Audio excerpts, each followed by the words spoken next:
tanan makinarya sa gobyerno kaya niya gamiton para lang ma-prosecute ang usa ka akusado.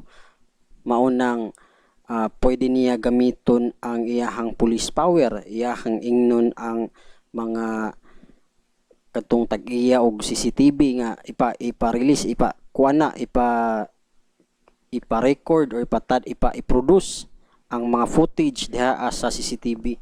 Pwede po siya moingon ito nga gamiton ang mga investigator ang tanan nga mga test nga kuan sukaya sa gobyerno kay siya mo'y nagkontrol sa mga makinarias. So diha do na tan-aw lang nimo estado versus personal usa ka private person. So diha do gyud ka nga ikaw akusado kay kaya gamiton sa gobyerno tanan niya nga makinarias para lang mapreso ka. So mao na para mo strike kag balance na kay gitawag og principle of presumption of innocence. So kung dili nimo na presumed innocent ka until proven otherwise or proven guilty. So dirita sa history of RPC. Kung didha sa hikas geografiya, kasaysayan at sibika ug uban pang mga history, madungga nato or makita nato ng Kalanchaw, Code of Kalanchaw of 1433. Although niingon ang uban historian nga di daw ni siya tinuod unsa may nakabutang sa Code of Kalanchaw. Ingon din nga kung unsa imuhang sala, ang imuha pong punishment is sama ra pod sa kuan. Kung nakapatay ka, patyon pod ka. Kung nanilip ka, tusuko nimong ulo ay imuhang mata niya. Kung nangawat ka, putlan ka og kamot. So mana the Code of Kalanchaw o Code of Hammurabi. Amot sa tong Code of Hammurabi. So ang principle diha is kuan retributive justice. An eye for an eye, a tooth for a tooth. So the old penal law which took effect until December 31, 1931, murang katong karaan nga Kodigo Penal. So napod tay Administrative Order 94 of the Department of Justice dated October 18, 1927. Tapos Revised Penal Code Act 3815. Ang kining ato ang gigamit karon ang Revised Penal Code na aprobahan ni siya atong 1930 ug nagtook effect siya adtong January 1, 1932. So dili na siya buot pasabot nga pag mapirmahan sa presidente karon ng balaod na siya. Muhulat pa ka og pila ka adlaw ana nga ma-publish siya sa mga newspaper o mapahibalo siya sa kuan tibok Pilipinas. Kay kini siya ang gitawag nga due process. Dili ka pwede ma-punish sa usa ka law nga wala ka kabalo. Dapat ipahibalo sana sa gobyerno. Juries in criminal law. Naay duha ka jury nga ni come up nganong ning gawas ang nganong natay criminal law nag-impose tag mga punishment. Una kining classical jury, unya napud tay positivist or realistic jury. Ingon diri sa classical jury nga ang basis sa criminal liability is human free will and the purpose of penalty is retribution. Ang purpose sa penalty is para makabalos sa imuha, mabaslan ka. Tungod kay naa may free will ang tao, naa siya kanang power mo pili kung buhaton ba niya ang dautan o ang maayo. So since gibuhat nimo ang di maayo, dapat lang baslan ka. So mo na ang classical jury. Kung diri pud ka sa positivist or realistic jury, ingon diri nga i-consider nimo ang factor nganong iyang nabuhat. It's either basin wa siya kabalo or basin tungod sa iyahang pagkabatan-on.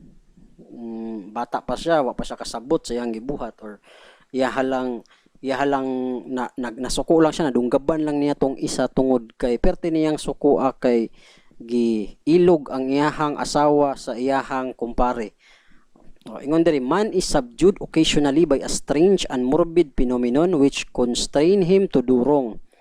Crime is a social and natural phenomenon. It cannot be treated, therefore, by the application of abstract principles of law or by the imposition of punishment. The purpose of penalty is reformation of the accused. Offender is regarded as a sick person who needs treatment. So ang purpose ani is para matreat, ma-reform o sa kanang mabag-o siya kay para ma-ready na siya mabalik dito sa society. Kung reformation ang purpose sa penalty sa positivist theory, diri sa classical theory ang iyang purpose is to retribution mo, balo siya. So ang ato ang gisunod sa ato ang penalo is kining positivist or realistic theory.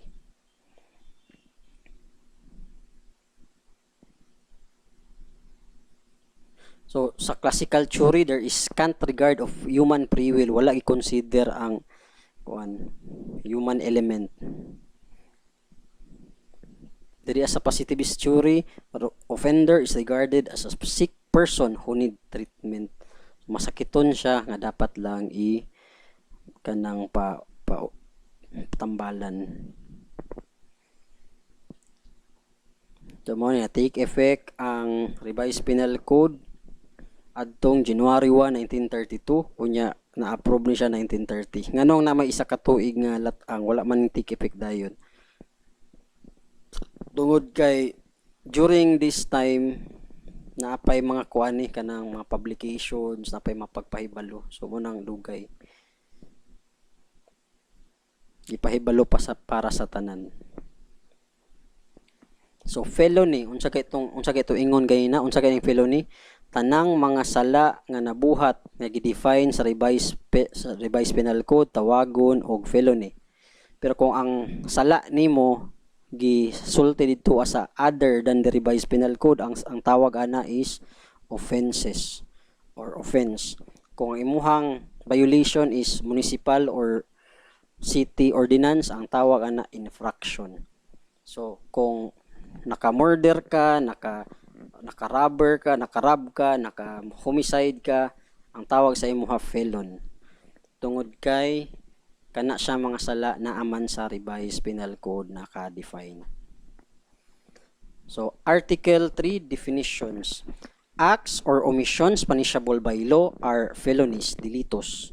Felonies are committed not only by means of deceit but also by means of fault.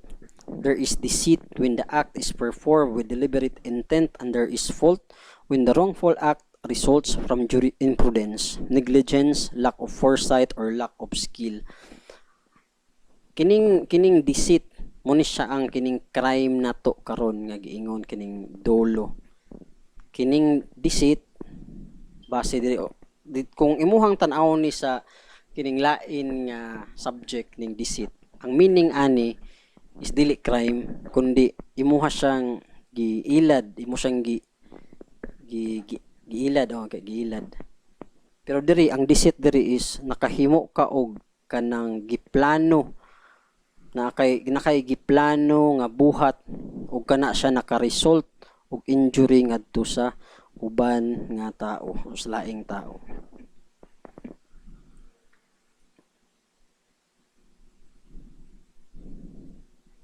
So elements of felony, an act or omission punishable by the revised penal code. Unya, act is performed or omission is incurred by means of dolo or culpa.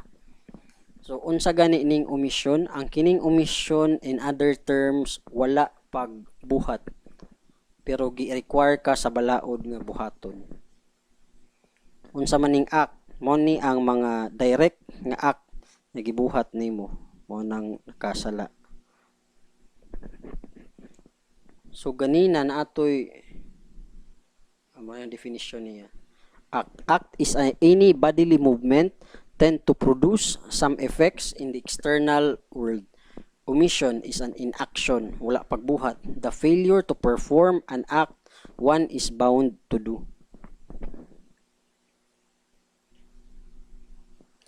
So naatay mga kuan diri. Definition natay unsa may kalahian sa negligence o imprudence. Kining imprudence mo ning kuan kining kana bitaw danghag ka ba. Imprudence involves lack of skill. nag-drive og sakyan na niya, di kay kabalo mo drive mo sakay yun dito, arisgado kaayo nga mo drive niya, di kay kabalo mo to nakabang